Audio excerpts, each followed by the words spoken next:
कि एक बार फिर बड़ी लापरवाही सामने आई है। पटना सिविल कोर्ट में लाया गया बारूद पेशी से पहले ही फट गया। इस धमाके में तफ्तीश में शामिल अफसर जख्मी हो गया। खबरों के मुताबिक यह वही बारूद था जो चंद दिनों पहले अग्निपथ एहतजाज के दौरान हॉस्टल में छापामारी के दौरान पुलिस ने बरामद किया था।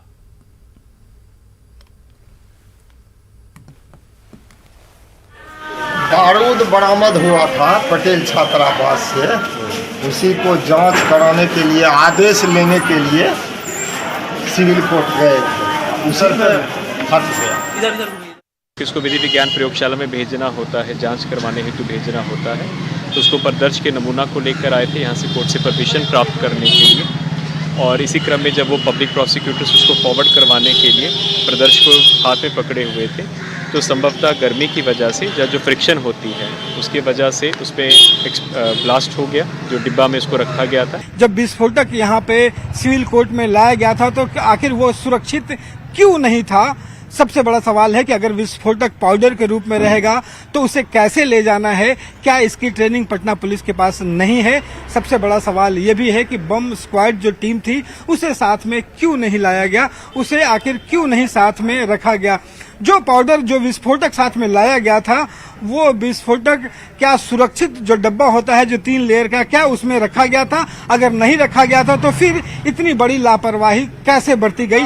सबसे बड़ा जो सवालिया निशान खड़ा होता है कि पूरे विस्फोटक को एक जगह से दूसरे जगह तक जो ले जाने की जो प्रक्रिया है उसका पालन आखिर क्यों नहीं किया गया? और ये तमाम सवाल जो हैं वो बिहार पुलिस और पटना पुलिस के जो काम करने के जो तरीके हैं उस पे खड़े हो रहे हैं। चलिए आगे बढ़ेंगे। पटना में बारिश के बाद सड़कें, गलियां नदियों में तब्दील हो गई हैं और रिहायशी इलाके झील में तब्दील होते दिखाई दे रहे हैं। राजीव नगर पुलिस स्टेशन पूरा पानी में डूब गया है, यहां तक कि पुलिस चौकी के अंदर भी पानी दाखिल हो गया। ऐसा नहीं कि यह पहली बार हुआ है, बल्कि राजीव नगर थाने में बारिश के मौसम में हमेशा पानी दाखिल हो जाता है। की बारिश ने फिर से एक बार नगर निगम के दावों की पोल खोलकर रख दी है। जहां गली मोहल्ले से लेकर चौक चौराहों तक जलजमाव की स्थिति उत्पन्न हो गई है, तो राजीव नगर थाना में फिर से इस बार देख सकते हैं जलजमाव है और थाना जो है झील में तब्दील हो गया है। यानी एसएचओ का चैम्बर हो, हाजत हो, मुंशी का चैम्बर हो या फिर बैरक, हर जगह पानी ही पानी है और पूरी तरह से थाना जो है झील में तब्दील हो गया है। जो पुलिसकर्मी हैं वो डंडे के सहारे, लाठी के सहारे इस चैम्बर से उस चैम्बर में प्रवेश करते हैं, क्योंकि हर जगह आपको पानी ही पानी है। और जो जब्त वाहन है देख सकते हैं किस तरह से पूरी तरह डूब चुका है। और हर बार एक तरह से कहिए राजीव नगर थाने की ये नियति बन गई है कि हर बार यही परेशानी होती है। जरा कुछ पुलिसकर्मी हैं जो हाथ में डंडा लिए आ रहे हैं, क्या परेशानी हो रही है बताइए बाबा। 4 दिन से हम लोग 3 दिन से पानी में हैं। पानी में रहने, बैरक में रहने लायक नहीं है, कोई व्यवस्था ना है। अब हम लोगों के लिए प्रभारी जी कहे हैं कि चलिए नया थाना में किसी तरह से गुजारिश किया जाए। काम कैसे हो रहा है? अभी तो हो रहा है धीरे धीरे। अभी ये सब चैम्बर सब में पानी है? हाँ, सब में पानी है। कैसे आप लाठी लेकर? लाठी के सहारे आदमी लोग, मुंशी जी बुलाते हैं तो हम लोग जाते हैं, ड्यूटी करते हैं। बैरक में भी पानी में, बैरक में भी है। निकालने की कोई व्यवस्था नहीं? कोई व्यवस्था न है। क्या नाम हुआ आपका? राम विनय सिंह। बिल्कुल, कुछ फरियादी है उनसे भी जरा बात कर लेते हैं। थाना आई हैं आप? अच्छा, कैसे जाएंगे? पता नहीं, मैं तो अभी आई हूँ। मैं पानी देखती हूँ, मैं बगल वाली जीएसटी ऑफिस में जॉब करती हूँ, तो प्रवेश करना है ना? जी हाँ। कैसे जाएंगे? यहीं से बात होगी या अंदर जाना पड़ेगा? अंदर तो जाना पड़ेगा। एक्चुअली हमारी मोबाइल चोरी हो गई है, मुझे तो जाना ही पड़ेगा। क्या नाम हुआ? पिंकी मिश्रा। बिल्कुल, देखिए कि जो फरियादी आए हैं यहाँ पर मोबाइल चोरी की रिपोर्ट दर्ज कराने के लिए आए हैं, लेकिन हिम्मत नहीं हो रही है। बावजूद देखिए कि इसी पानी में प्रवेश कर रहे हैं। और आपको हम ये तस्वीर दिखा रहे हैं कि किस तरह से राजीव नगर थाना जो है पहली बार नहीं बल्कि हर बार जब भी मानसून की बारिश आती है तो इसी तरह से झील में तब्दील हो जाता है। जाहिर है अभी शुरुआत है, मानसून की बारिश अभी शुरू ही हुई है और महज 2 दिनों में नगर निगम के जो दावे हैं उसकी पोल खुल गई है। और अभी जिस तरह से दावे किए गए थे कि इस बार कहीं भी जलजमाव नहीं होगा, लेकिन चाहे वो गली हो, मोहल्ले हो या फिर सड़क या चौराहे, नाला रोड से लेकर कदम कुआं, कंकरबाग से लेकर पाटलिपुत्रा और राजीव नगर में भी अब जलजमाव देखने को मिल रहा है। रजनीश कुमार, न्यूज़ 18 पटना। पटना के दो सबसे बड़े सरकारी अस्पतालों में एम्स और पीएमसीएच के 17 किलोमीटर का फासला कम वक्त में तय करने के लिए गंगा पाथ बनाया गया है। लेकिन आपके लिए यह जानना जरूरी है कि अगर आप इसे गुजरना चाहते हैं, अगर आप ये रास्ता इस्तेमाल कर रहे हैं तो ऐसा न करें, क्योंकि यह जानना जरूरी है कि अगर आप ये रास्ता इस्तेमाल कर रहे हैं तो ऐसा न करें, क्योंकि यह सड़क इमरजेंसी मरीजों और डॉक्टरों के लिए है। ये कोई आम रास्ता नहीं है और इसका ऐलान भी इंतजामिया की जानिब से किया जा रहा है। अगर आप अशोक राजपथ की ट्रैफिक से बचने के लिए गंगा पथवे का इस्तेमाल करने वाले हैं, हाल फिलहाल में जो मरीन ड्राइव का उद्घाटन हुआ है उस पुल का इस्तेमाल करने वाले हैं, तो आपके लिए ये खबर है। खबर ये है कि आप अगर गोल घर के पास से आगे बढ़ेंगे गंगा पाथवे पर और फिर आप पीएमसीएच पहुंचेंगे तो वहां से आपको एंट्री नहीं मिलेगी अशोक राजपथ में जाने के लिए। ये जो पथवे है वो एक्सक्लूसिवली पीएमसीएच के इमरजेंसी वार्ड के लिए है और यहाँ पर साफ तौर पर निर्देश लगातार माइक के जरिए, देखिए आप लाउड स्पीकर पे बज रहा है और दिया जा रहा है कि ये जो रास्ता है वो आम रास्ता नहीं है। ये पटना मेडिकल कॉलेज का गेट है, अस्पताल का ये गेट है और यहाँ से सिर्फ इमरजेंसी पेशेंट और डॉक्टरों के जाने के लिए सुविधाएं हैं। और जो लोग यहाँ पर दिन भर, तमाम कई सारी गाड़ियां आ रही है जिनको बार बार यहाँ पे जो गार्ड हैं वो निर्देश दे रहे हैं कि ये आम रास्ता नहीं है, क्योंकि लोग जो हैं जब से इस पुल का उद्घाटन हुआ है तब से लगातार अशोक राजपथ के ट्रैफिक से बचने के लिए गंगा पाथवे का इस्तेमाल कर रहे हैं और खुद को एनआईटी घाट पीएमसीएच के आगे तक जाने के लिए इस रोड को यूज करने के लिए यहाँ तक आ रहे हैं। लेकिन यहाँ आने के बाद इस तरीके से निर्देश दिया जा रहा है और बार बार लोगों को ये कहा जा रहा है, क्योंकि इसको लेकर के कोई भी निर्देश पाथवे पर नहीं लिखा हुआ है, तो इस वजह से लोग जो है वो कंफ्यूज हो जा रहे हैं। इसलिए ये खबर है आपके लिए, आप सुनिए। यहाँ पर लगातार जो है ये इंफॉर्मेशन दिया जा रहा है लाउड स्पीकर के जरिए। अगर हम बातचीत करने की कोशिश करें कुछ गार्डों से तो फिर हमें ये जानकारी मिल पाएगी कि साफ तौर पर जो जिला प्रशासन है उन्होंने भी ये निर्देश दिया है कि यहाँ पर ये आम रास्ता नहीं है और यहाँ से हर किसी की एंट्री जो है वो अलाउड नहीं है। तो अगर आप अशोक राजपथ की ट्रैफिक से बचने के लिए इस पाथवे का इस्तेमाल करना चाहते हैं तो ये आपके लिए खबर है कि ये रास्ता पीएमसीएच के पेशेंट्स के लिए, इमरजेंसी में जो पेशेंट्स आएंगे उनके लिए और डॉक्टर्स के लिए एक्सक्लूसिवली जो है ये आम रास्ता नहीं है। न्यूज़ 18 के लिए ऋतु रोहिणी, पटना।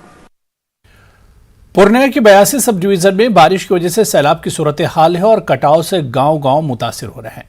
82 ब्लॉक के मदावा गांव में महानंदा नदी के तेज कटाव की वजह से गुज़िश्ता 25 दिनों से ज्यादा घर दरिया में जम हो गए हैं। इस वक्त आम जिंदगी मुतासिर हो रही है। 5 नदियों से घिरा 82 अनुमंडल में बाढ़ और कटाव यहाँ की सबसे बड़ी समस्या है। और मैं अभी मौजूद हूँ 82 प्रखंड के मड़वा गांव में। मड़वा गांव में महानंदा ने भीषण कटाव किया है। हमारे साथ यहाँ पर मुखिया प्रतिनिधि हैं, आइए इनसे बात करते हैं कि क्या हालत है। क्या परिचय हुआ आपका? मुखिया बनगमा, प्रतिनिधि अबू जफर। क्या हालत है? अभी जो महानंदा नदी का जलस्तर ऊपर होते ही महादलित टोला से लेकर मोहसिना के घर तक लगभग 30 परिवार का घर कट के आज खत्म हो चुका। इसका सूचना हम लोग जो है तीसरा और चौथा महीना में। ये महानंदा नदी है जो अगले वर्ष भी जो है 10-15 घर कट के विलीन हो गया। इस बार भी जो है कट रहा है। सरकार की तरफ से कोई मदद नहीं मिला है। यानी अगले बार जो घर कट के जो यहाँ से ये हुआ, स्कूल में रहा मैक्सिमम देखिए 2-3 महीना तक रहा, वहाँ कोई व्यवस्था नहीं किया। कई जगह पे है, मैक्सिमम जगह पे ये जो 5-6 पंचायत बताया गया है, सभी जगह लगभग कटान चल रहा है और फ्लड फाइटिंग का भी काम चल रहा है। लेकिन जलस्तर बढ़ने की वजह से हमें फ्लड फाइटिंग सड़क कटने की भी सूचना है मैडम। तो कई जगह पे आरसीडी की, आरडब्ल्यूडी की रोड भी कटी है, लेकिन पानी का स्तर अभी इतना ज़्यादा है जो उसको अभी रिपेयर नहीं किया जाए। जलस्तर थोड़ा कम होगा तो उसको भी ठीक करवाया जाएगा। अभी कटाव निरोधक काम जो हो रहा था, मड़वा गांव के मुखिया प्रतिनिधि का कहना है कि इन्होंने मुख्यमंत्री से लेकर डीएम तक गुहार लगाई, लेकिन अब तक किसी तरह का काम नहीं हुआ है। ऐसे में जरूरत है उस गांव में कटाव निरोधक काम करने की, ताकि लोगों का जो आशियाना है वो बच सके। कुमार प्रवीण, न्यूज़ 18, मड़वा, 82, पूर्णिया। तो चलिए बुलेटिन में अभी फिलहाल इतना ही। आखिर में देखिए क्रिप्टो की समझ। आदाब।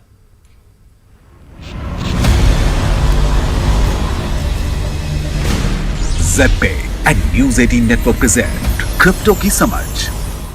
नमस्कार, स्वागत है आप सबका Z and news 18 network present crypto की समझ के इस एपिसोड में, जहां हम आपको बताते हैं क्रिप्टो जगत की कुछ अहम जानकारियां और अहम खबरें। तो आइए नजर डालते हैं क्रिप्टो से जुड़ी कुछ खास खबरों पर। फेक क्रिप्टो एक्सचेंज से भारतीय निवेशकों को 1000 करोड़ का नुकसान। क्लाउडसेक साइबर सुरक्षा कंपनी क्लाउडसेक की नई रिपोर्ट से पता चला है कि फेक क्रिप्टो एक्सचेंज घोटाले में भारतीय निवेशकों को 1000 करोड़ रुपए से ज्यादा का नुकसान हुआ है। इसमें फिशिंग स्कैम, पंप और डंप स्कीम और मैलिशियस क्रिप्टो एक्सचेंज को डिजाइन करना शामिल है। रिपोर्ट के अनुसार इनमें से कई फर्जी वेबसाइट कानूनी रूप से वैध UK based crypto currency trading platform CoinEgg जैसी दिखती है। कंपनी ने कहा है कि एक विक्टिम ने उनसे संपर्क किया था, जिसने एक फर्जी क्रिप्टो करेंसी एक्सचेंज घोटाले में 50 लाख रुपए यानी कि लगभग $64,000 खो दिए थे। साथ ही डिपॉजिट अमाउंट टैक्स के नाम पर भी उसने पैसे गंवाए। क्लाउडसेक रिसर्चर्स ने जांच में पाया कि फेसबुक और टेलीग्राम जैसे सोशल मीडिया चैनल्स के जरिए एक नकली वेबसाइट का प्रचार किया जा रहा है, जो बिल्कुल CoinEgg की तरह दिखती है। बाइनेंस ने इंस्टीट्यूशनल और वीआईपी इन्वेस्टर्स के लिए प्लेटफॉर्म लॉन्च किया। क्रिप्टो करेंसी एक्सचेंज बाइनेंस अब वीआईपी और इंस्टीट्यूशनल यूजर्स के लिए फ्लैगशिप प्लेटफॉर्म लॉन्च कर रहा है। इस प्लेटफॉर्म का नाम बाइनेंस इंस्टीट्यूशनल है। ये क्रिप्टो एक्सचेंज का तरीका है इंस्टीट्यूशनल ऑफरिंग में सुधार और उनकी सेवाओं को बढ़ाकर अपने ऑपरेशंस को बेहतर बनाने का। बाइनेंस ने एक ट्वीट के जरिए घोषणा की कि उसने अपने इंस्टीट्यूशनल ऑफरिंग्स एंड सर्विसेज को अपग्रेड करने के लिए इस खास सोल्यूशन को लॉन्च करने का फैसला लिया है। इस वीआईपी प्रोग्राम में कई खास बातें हैं, जैसे कि ये यूजर्स को ज्यादा डिस्काउंट और दूसरे प्रिविलेजेस देता है। ये VIP service institutionals, crypto platform, high net worth individuals, family office, hedge funds और एसेट मैनेजर्स और क्रिप्टो माइनर्स के लिए कई ट्रेडिंग सर्विस भी ऑफर करती है। सेवाओं की अलग अलग इंस्टीट्यूशन की जरूरत के हिसाब से कस्टमाइज किया जा सकता है। गोल्डमैन सैच्स खरीदेगा सेल्सियस से एसेट्स। सूत्रों के हवाले से खबर है कि Goldman Sachs troubled crypto lender Celsius से डिस्ट्रेस्ड एसेट्स खरीदने के लिए निवेशकों से $2 बिलियन जुटाएगा। एक जानकार के अनुसार गोल्डमैन सैच्स वेब3 क्रिप्टो फंड्स, डिस्ट्रेस्ड एसेट्स में स्पेशलाइज्ड फंड्स और ट्रेडिशनल फाइनेंशियल इंस्टीट्यूशन से पर्याप्त नकदी के साथ ब्याज मिलने का अनुमान लगा रहा है। एसेट्स जिसमें ज्यादातर भाग क्रिप्टो करेंसी का ही होगा, उसे सस्ते में बेचने पर ही लोग उसमें ज्यादा रुचि दिखाएंगे।